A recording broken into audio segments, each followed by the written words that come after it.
नमस्कार दोस्तों, भारत और इंग्लैंड के बीच खेली जा रही 5 मैचों की टेस्ट सीरीज के लिए टीम इंडिया ने तीसरे टेस्ट की तैयारियां शुरू कर दी हैं। टीम के मुख्य कोच गौतम गंभीर और कप्तान शुभमन गिल ने दूसरे मैच के प्रदर्शन को ध्यान में रखते हुए कुछ बड़े फैसले लिए हैं। दूसरे टेस्ट में कुछ खिलाड़ियों के खराब खेल के चलते टीम मैनेजमेंट ने कड़ा रुख अपनाया और 2 खिलाड़ियों को बाहर कर दिया है। उनकी जगह ऐसे डाकड़ खिलाड़ियों को टीम में शामिल किया गया है जो अपनी तूफानी बल्लेबाजी और खतरनाक गेंदबाजी के लिए जाने जाते हैं। इन बदलावों के बाद इंग्लैंड की टीम, खास तौर पर जो रूट और हैरी ब्रूक जैसे अनुभवी बल्लेबाज तीसरे टेस्ट से पहले ही दबाव में नजर आ रहे हैं। भारतीय टीम में शामिल किए गए ये खिलाड़ी वो हैं जो मैदान पर विरोधी टीम को अकेले दम पर ध्वस्त कर सकते हैं। तो दोस्तों, इस वीडियो में हम आपको बताने जा रहे हैं कि कोच गंभीर और कप्तान गिल ने किन नए शेरों को टीम में जगह दी है और किसे बाहर का रास्ता दिखाया गया। साथ ही हम आपको यह भी बताएंगे कि भारत बनाम इंग्लैंड तीसरा टेस्ट कब और कहां खेला जाएगा, किस समय शुरू होगा और लॉर्ड्स के मैदान की पिच कैसी रहेगी। क्या यह बल्लेबाजों के लिए मददगार होगी या गेंदबाजों के लिए? तो चलिए शुरू करते हैं आज की यह बेहद दिलचस्प और जानकारी से भरपूर वीडियो को। इसलिए आपसे अनुरोध है कि इस वीडियो को अंत तक जरूर देखें।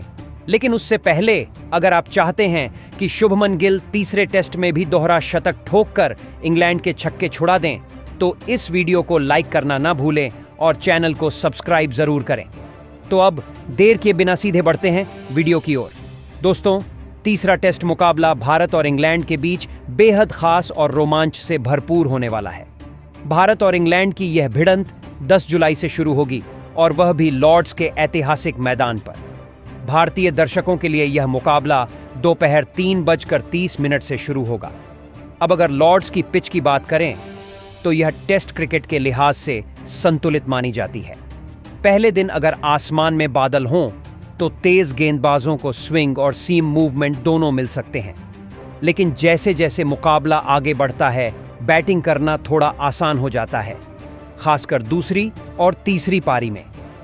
चौथी पारी में जरूर मुश्किलें बढ़ जाती हैं क्योंकि पिच में दरारें आ जाती हैं और उछाल भी असमान हो जाता है। दोस्तों, अगर हम यहाँ के टेस्ट मैचों के आंकड़े देखें तो पहली पारी का औसत स्कोर लगभग 315 रन रहता है। दूसरी पारी में यह करीब 298 रन तक आता है।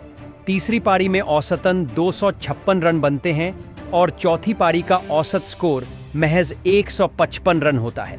चौथी पारी में इतने कम रन यह दिखाते हैं कि यहाँ लक्ष्य का पीछा करना काफी चुनौतीपूर्ण हो सकता है। यही कारण है कि टॉस जीतने वाली टीमें अक्सर पहले बल्लेबाजी का फैसला करती हैं, क्योंकि शुरुआती दिनों में पिच बल्लेबाजों को अच्छी मदद देती है। अब तक लॉर्ड्स में 147 टेस्ट मैच खेले जा चुके हैं, जिनमें पहले बल्लेबाजी करने वाली टीम ने 54 मैच जीते हैं, जबकि पहले गेंदबाजी करने वाली टीम ने केवल 42 मुकाबलों में जीत हासिल की है।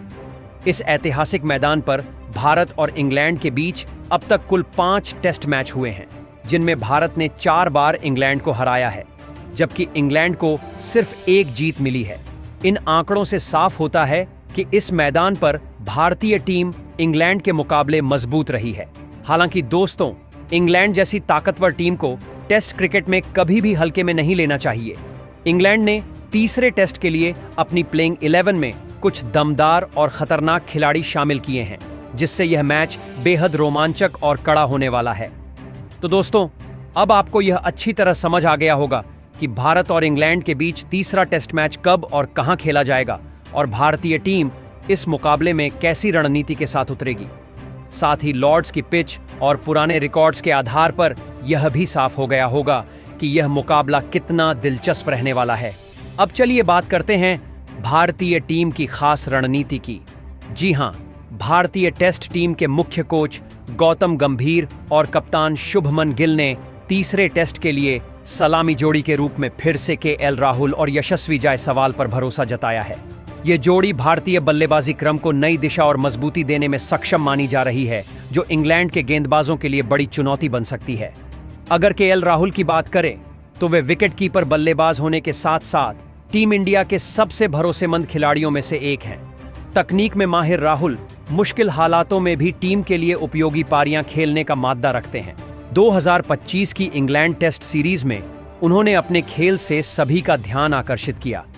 खासकर लीड्स में खेले गए पहले टेस्ट में उनकी 137 रनों की शानदार पारी ने भारत को पहली पारी में बड़ा स्कोर खड़ा करने में मदद की। दूसरे टेस्ट की बात करें जो एडबास्टन में खेला गया, उसमें राहुल ने दोनों पारियों में अहम योगदान दिया। पहली पारी में उन्होंने 66 रन और दूसरी में 55 रन बनाए, जो उस समय बेहद जरूरी थे जब टीम को स्थिरता चाहिए थी। राहुल की बल्लेबाजी की सबसे बड़ी ताकत है उनका संयम और परिस्थितियों के अनुसार खुद को ढालने की कला। उन्होंने इंग्लिश तेज गेंदबाजों के खिलाफ आत्मविश्वास से शॉट खेले और स्विंग होती गेंदों को पूरी समझदारी से संभाला। इन पारियों ने न सिर्फ टीम को मजबूती दी बल्कि युवा खिलाड़ियों के लिए भी एक प्रेरणा पेश की। इस पूरी सीरीज में राहुल ने यह दिखाया कि वे टेस्ट क्रिकेट में एक मजबूत स्तंभ बन चुके हैं। उनका संतुलित स्वभाव, ठोस तकनीक और धैर्य उन्हें भारत के टेस्ट भविष्य का एक अहम चेहरा बनाता है। इसके बाद ओपनिंग पर दूसरे नंबर पर फिर से यशस्वी जायसवाल नजर आएंगे। जी हां, आपको यह भी बता दें कि यशस्वी जायसवाल भारतीय टीम के एक होनहार और युवा बल्लेबाज हैं। वे खासतौर पर टेस्ट क्रिकेट में अपनी बेहतरीन पारियों के लिए पहचाने जाते हैं। 2025 में इंग्लैंड टूर पर उन्होंने अपनी प्रतिभा को एक बार फिर साबित किया।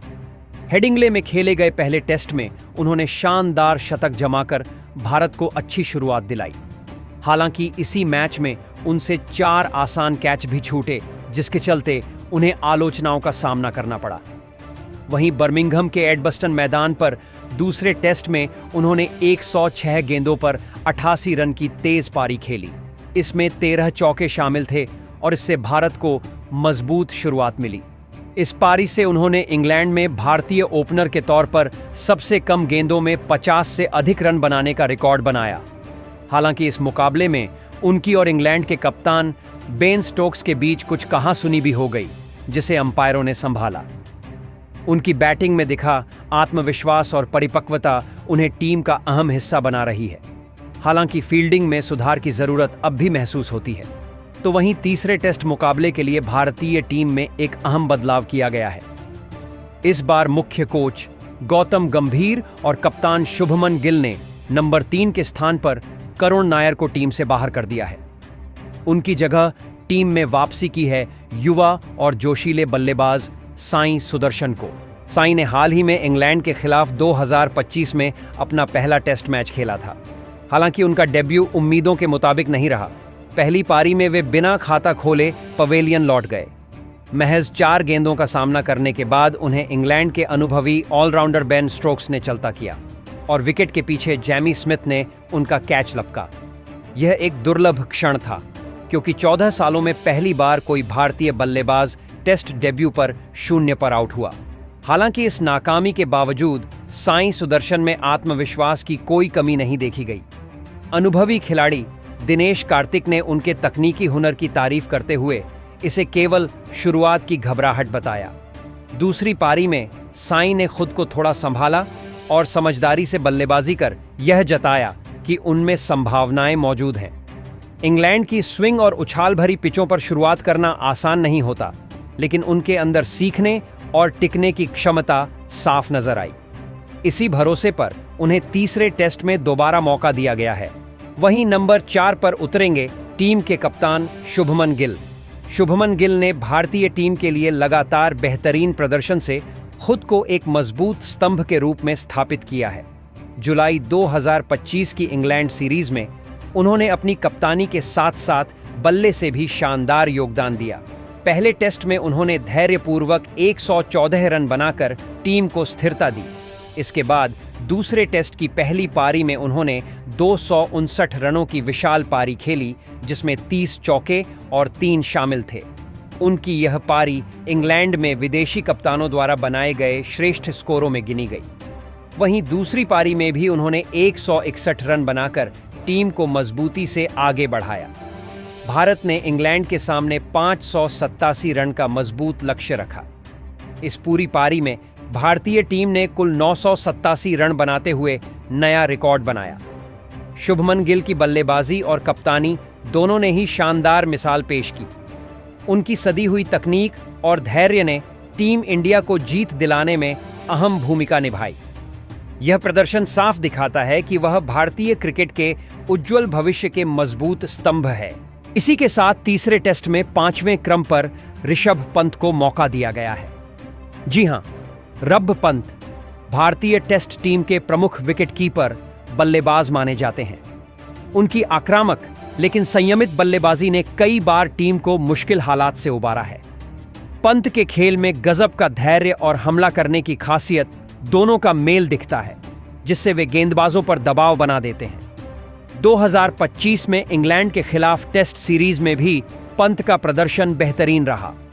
खासतौर पर पहले टेस्ट में उन्होंने महत्वपूर्ण पारी खेलकर जीत में बड़ी भूमिका निभाई। उनकी तकनीकी समझ और तेजी से रन बनाने की क्षमता टीम के लिए बड़ी ताकत है। साथ ही उनकी फुर्तीली विकेट कीपिंग भी भारत के लिए प्लस पॉइंट साबित होती है। इंग्लैंड के खिलाफ इस सीरीज में पंत ने अपनी फिटनेस और मानसिक दृढ़ता का भी परिचय दिया। कुल मिलाकर टेस्ट क्रिकेट में उन्होंने अपनी जगह पक्की कर ली है और भविष्य में भारत के लिए कई अहम पारियों की उम्मीद जगाई है। तो वहीं इसके बाद नंबर 6 की पोजीशन पर नीतीश कुमार रेड्डी को भी टीम में शामिल किया गया है। नीतीश कुमार रेड्डी भारतीय टीम के होनहार बल्लेबाज हैं, जिन्होंने 2025 की इंग्लैंड टेस्ट सीरीज में अपनी काबिलियत का बेहतरीन नमूना पेश किया। इस मुकाबले में उन्होंने धैर्यपूर्ण पारी खेली और अपनी टीम की स्थिति मजबूत करने में अहम भूमिका निभाई। नीतीश ने 43 रनों की शानदार पारी खेली, जिसमें 6 चौके लगाए। उनकी यह पारी बेहद संतुलित रही और उन्होंने मैच की गति को संभाल कर रखा।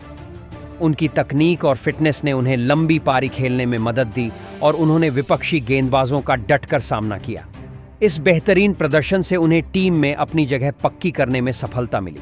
वहीं 7वें नंबर पर अनुभवी स्पिन ऑलराउंडर रविंद्र जडेजा को भी टीम में शामिल किया गया। जडेजा भारतीय टीम के भरोसेमंद खिलाड़ी हैं और टेस्ट क्रिकेट में अपनी मेहनत से टीम को मजबूती प्रदान करते रहे हैं। इंग्लैंड के खिलाफ 2025 की इस टेस्ट सीरीज में उनके पहले मैच का गेंदबाजी प्रदर्शन उम्मीद के मुताबिक नहीं रहा। उन्होंने 47 ओवर में 162 रन देकर सिर्फ 1 विकेट लिया, जिससे उनकी आईसीसी गेंदबाजी रैंकिंग में गिरावट आई और वह शीर्ष 10 से बाहर हो गए।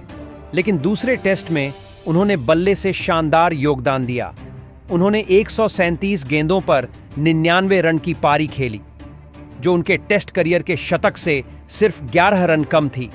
इस पारी में उन्होंने कप्तान शुभमन गिल के साथ 6ठे विकेट के लिए 208 रन की महत्वपूर्ण साझेदारी की, जिसने भारत की पारी को स्थिरता प्रदान की। इसके अलावा इसी पारी के साथ जडेजा वर्ल्ड टेस्ट चैंपियनशिप में 2000 रन और 100 विकेट पूरे करने वाले पहले खिलाड़ी बन गए हैं, जो कि एक बेहतरीन उपलब्धि है। यह प्रदर्शन साफ तौर पर दिखाता है कि रविंद्र जडेजा चुनौतीपूर्ण हालात में भी टीम के लिए बेहद अहम भूमिका निभाते हैं। उनकी लगन और मेहनत भारतीय क्रिकेट के लिए एक मिसाल है। इसी तरह उन्होंने इंग्लैंड के खिलाफ 2025 की टेस्ट सीरीज में अपनी काबिलियत साबित कर टीम इंडिया को और मजबूती दी। इसी बीच टीम ने नंबर 8 पर बदलाव करते हुए वॉशिंगटन सुंदर को बाहर किया और उनकी जगह कुलदीप यादव को चुना है। दोस्तों, कुलदीप यादव भारतीय टीम के एक अलग तरह के और समझदार स्पिनर हैं। वे बाएं हाथ से चाइना मैन गेंदबाजी करते हैं, जो क्रिकेट में बहुत दुर्लभ शैली मानी जाती है। टेस्ट में उनकी गेंदबाजी में चालाकी, सब्र और विविधता साफ नजर आती है। वे अपनी टर्न और गुगली से बल्लेबाजों को उलझाकर विकेट लेने में कुशल हैं। लंबी गेंदबाजी के दौरान भी वे लगातार एक जैसा नियंत्रण और ध्यान बनाए रखते हैं, जो टेस्ट मैच के लिए जरूरी होता है। उनका स्वभाव शांत और आत्मविश्वास से भरा होता है, जिससे टीम को मजबूती मिलती है। मुश्किल हालात में भी वे विकेट निकालने की हिम्मत और चाह दिखाते हैं। उनकी स्पिन में विविधता टीम के लिए एक अहम हथियार बनती है। टेस्ट में वे सोच समझकर गेंदबाजी करते हैं, जिससे उनका खेल और प्रभावी हो जाता है। इसी वजह से कुलदीप यादव को आज के समय में टेस्ट टीम का एक अहम और भरोसेमंद सदस्य माना जाता है। इसके अलावा नंबर 9 पर आकाशदीप को फिर से खेलने का मौका दिया गया है। बिल्कुल दोस्तों, आकाशदीप भारतीय क्रिकेट टीम के एक तेज गेंदबाज हैं, जिनकी प्रतिभा और मेहनत ने हाल के समय में सबका ध्यान अपनी ओर खींचा है। 2025 में इंग्लैंड के खिलाफ टेस्ट मैच में उन्होंने अपनी जबरदस्त गेंदबाजी से टीम को मजबूती दी। पहली पारी में उन्होंने 4 अहम विकेट लिए, जिससे इंग्लिश बल्लेबाजों को काबू करना आसान हुआ। वहीं दूसरी पारी में उन्होंने 6 और विकेट हासिल किए, जिससे उनका कुल विकेट 10 पहुंच गया। आकाशदीप की गेंदबाजी में स्विंग, गति और अनुशासन की स्पष्ट झलक देखने को मिली। इस बेहतरीन प्रदर्शन के लिए उन्हें प्लेयर ऑफ द मैच का सम्मान मिला, जो उनके करियर का एक यादगार पल साबित हुआ। उन्होंने यह साबित कर दिया कि कठिन हालात में भी वह शानदार प्रदर्शन कर सकते हैं। उनके योगदान से भारत को यह मैच 336 रनों से जीतने में सफलता मिली। आकाशदीप आज टीम के भरोसेमंद गेंदबाजों में से एक हैं और उनका भविष्य बहुत प्रॉमिसिंग दिखता है। वहीं तीसरे टेस्ट के लिए नंबर 10 की जगह मोहम्मद सिराज को टीम में शामिल किया गया है। सिराज भी भारतीय तेज गेंदबाजों में से एक हैं, जो अपनी तेज गति और स्विंग के लिए प्रसिद्ध हैं। मैदान पर उनका जुनून और आक्रामक रवैया बल्लेबाजों को दबाव में डालने में मदद करता है। सिराज पूरी मेहनत और समर्पण के साथ टीम के लिए खेलते हैं और जीत की जिम्मेदारी निभाते हैं। उनकी गेंदबाजी में जोश और अनुशासन दोनों साफ नजर आते हैं, जिसके कारण कप्तान उन पर भरोसा करते हैं। 2025 की इंग्लैंड टेस्ट सीरीज में सिराज ने भी अपने कौशल का बेहतरीन प्रदर्शन किया। लॉर्ड्स टेस्ट मैच में उन्होंने पहली पारी में 4 विकेट हासिल किए और दूसरी पारी में 3 विकेट लेकर कुल 7 विकेट लिए। इस प्रभावशाली प्रदर्शन की वजह से इंग्लैंड की टीम दूसरी पारी में केवल 271 रन ही बना सकी। मैच के बाद सिराज ने बताया कि उनका लक्ष्य हमेशा टीम के लिए योगदान देना रहता है। इस सफलता ने साबित कर दिया कि वह भारतीय गेंदबाजी आक्रमण के एक मजबूत स्तंभ हैं और भविष्य में भी इसी तरह की शानदार गेंदबाजी की उम्मीद की जा सकती है। वहीं अंतिम बदलाव के तौर पर टीम में जसप्रीत बुमराह को शामिल किया गया है। जसप्रीत बुमराह भारतीय टीम के तेज गेंदबाजी विभाग के महत्वपूर्ण सदस्य हैं। उनकी गेंदबाजी में खास बात उनकी अनोखी तकनीक और सटीक यॉर्कर होती है। मैदान पर उनका शांत स्वभाव देखने को मिलता है, लेकिन गेंदबाजी करते वक्त वह बेहद प्रभावशाली साबित होते हैं। 2025 में इंग्लैंड के खिलाफ खेले गए टेस्ट मैच में उन्होंने शानदार प्रदर्शन किया। पहले पारी में बुमराह ने 5 विकेट लेकर इंग्लैंड की बल्लेबाजी को कमजोर कर दिया। दूसरी पारी में उन्होंने 3 महत्वपूर्ण विकेट चटकाए और इंग्लैंड को कम स्कोर तक सीमित किया। उनकी स्विंग और सीम गेंदबाजी बल्लेबाजों के लिए परेशानी बनी रही। इस मैच में उनकी कड़ी मेहनत और बेहतरीन प्रदर्शन के कारण उन्हें मैन ऑफ द मैच का खिताब भी मिला। बुमराह की यह उपलब्धि भारतीय टीम के लिए बेहद मूल्यवान रही और वे युवाओं के लिए एक प्रेरणा स्रोत बनकर आगे भी देश के लिए जीत हासिल करते रहेंगे। तो दोस्तों, ये थी तीसरे टेस्ट के लिए भारत की प्लेइंग 11। आपको क्या लगता है, क्या भारतीय टीम यह मुकाबला जीतकर सीरीज में बढ़त हासिल कर पाएगी? कमेंट बॉक्स में हमें अपनी राय जरूर बताएं। नए हैं, चैनल को सब्सक्राइब भी जरूर करें। धन्यवाद।